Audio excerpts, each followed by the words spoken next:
Bonjour Atem Nafti. Bonjour. Vous êtes franco-tunisien, auteur de ce livre « De la Révolution à la Restauration, où va la Tunisie ?» paru aux éditions Rive Neuve. La situation est presque pire maintenant. Cette phrase, c'est le terrible constat de la sœur de Mohamed Bouazizi, interrogée par l'agence France Presse 10 ans après la Révolution tunisienne. Est-ce que vous partagez ce constat aujourd'hui ? Je ne peux que partager ce constat, malheureusement. On s'accroche aux presque, justement. Donc, effectivement, si effectivement il y a une démocratie aujourd'hui qui est en cours de construction, il y a une transition démocratique, il y a des institutions élues, beaucoup de choses restent à faire sur ce plan-là. Il y a la liberté d'expression. Pour vous donner un exemple, ce dimanche, il va y avoir un débat sur une télévision tunisienne où on va faire débattre des personnes qui sont pour la révolution et contre la révolution. C'est quelque chose qui aurait été inimaginable il y a encore 10 ans. Donc effectivement, il y a de la liberté d'expression, il y a une construction démocratique, mais il y a une profonde crise politique qui s'ajoute à la crise économique qui a été dopée par la crise du Covid. Donc le constat est plutôt sombre de ce côté. Ouais, alors c'est justement ça, la pandémie de Covid-19, on l'imagine qu'amplifier les difficultés de la Tunisie. Est-ce qu'aujourd'hui les Tunisiens pourraient perdre patience ? Les Tunisiens commencent effectivement à perdre patience. On a pas mal de régions qui sont en ébullition parce que effectivement là il y a 10 ans qui se sont écoulés et les gens s'arrêtent pour dire voilà qu'est-ce qui a été fait pendant 10 ans, et les grandes promesses de justice sociale, d'équité territoriale, le pays profondément divisé entre de grandes métropoles plutôt aisées et des zones reculées qui n'ont pas vu de développement qui leur a été promis. Il y a un désenchantement et qui se voit, et c'est là où c'est un petit peu grave, qui se voit dans les intentions de vote. Il y a une forte abstention aux élections, mais aujourd'hui les intentions de vote pour les législatives donnent comme premier parti, mais loin devant, le parti des Sauriens libres, qui est dans la filiation du RCD, qui a été renversé par la Révolution. Donc c'est l'ancien régime qui pourrait être plébiscité démocratiquement, si j'ose dire. Il y a donc une nostalgie presque de l'ère Ben Ali chez certains ? Tout à fait, tout à fait. Il y a des gens qui se désintéressent de plus en plus de la politique, mais pour ceux qui s'y accrochent encore, il y a ce sentiment, à tort ou à raison, qu'on vivait mieux avant, que la vie n'était pas aussi chère, n'était pas aussi dure, il y a des problèmes d'insécurité. Et donc il y a une demande d'ordre. Après, reste à canaliser cette demande. Est-ce qu'on va jusqu'à rétablir l'ancien ordre qui était en place jusqu'en 2011, ou c'est juste une demande d'ordre social qui est propre à toute société? Tel va être l'enjeu des prochaines années, voire des prochains mois. Alors c'est donc en tout cas ce constat que vous venez de faire, ça signifie en tout cas qu'en 10 ans les politiques successifs, les 9 exécutifs, il me semble successifs, n'ont pas réussi à répondre aux attentes des Tunisiens. Comment expliquer que former un gouvernement puis gouverner en Tunisie soit aussi difficile ? Alors, ça s'explique par deux choses. Par le système politique qui a été mis en place. Si vous voulez, l'obsession des constituants était de ne pas retourner à la dictature. Donc on a essayé de mettre un petit peu des contre-pouvoirs partout. C'est-à-dire l'exécutif est partagé entre un président et un chef du gouvernement qui a de larges prérogatives. Le Parlement est assez fort. On a des contre-pouvoirs, on a une décentralisation aussi. Donc on a vraiment essayé de diluer le pouvoir, on a essayé d'équilibrer le pouvoir, mais le résultat a été sa dilution.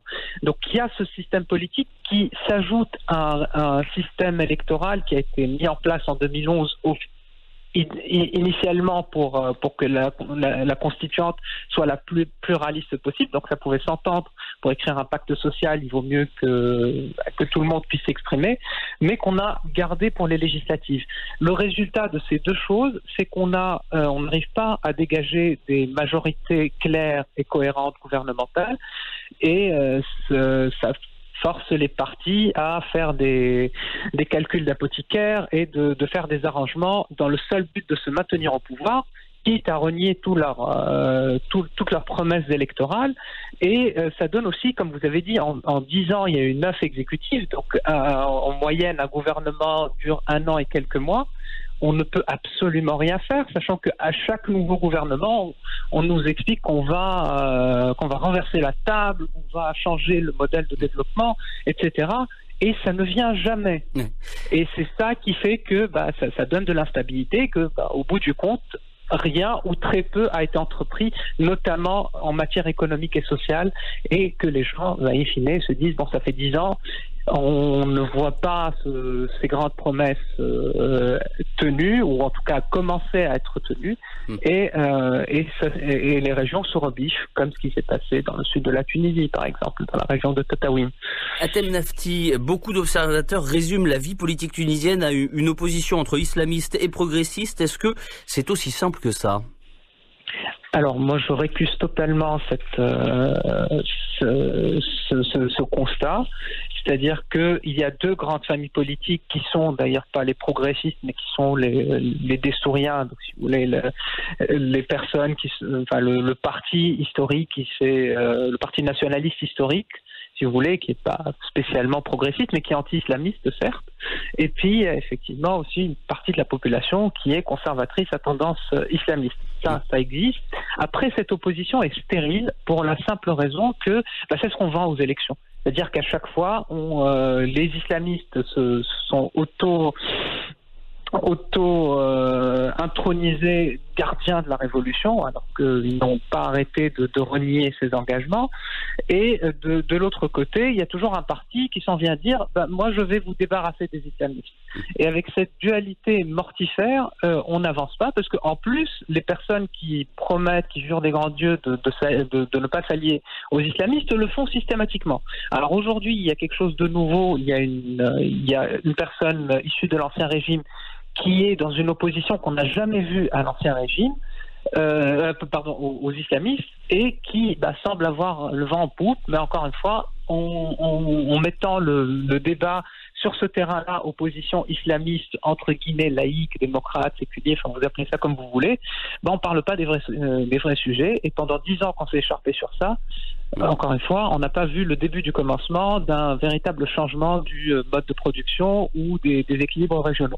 Et puis le changement, Hatem Nafti, c'est aussi faire table rase un peu du passé.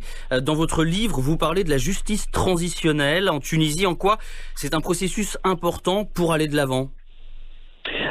Alors, pour dépasser les problèmes du passé, pour solder ce lourd passé de plus de 50 ans de dictature, il faut passer par justement une étape de justice transitionnelle qui permet de mettre en avant les crimes de la dictature, que les bourreaux demandent pardon et qu'on fasse une réparation qui peut être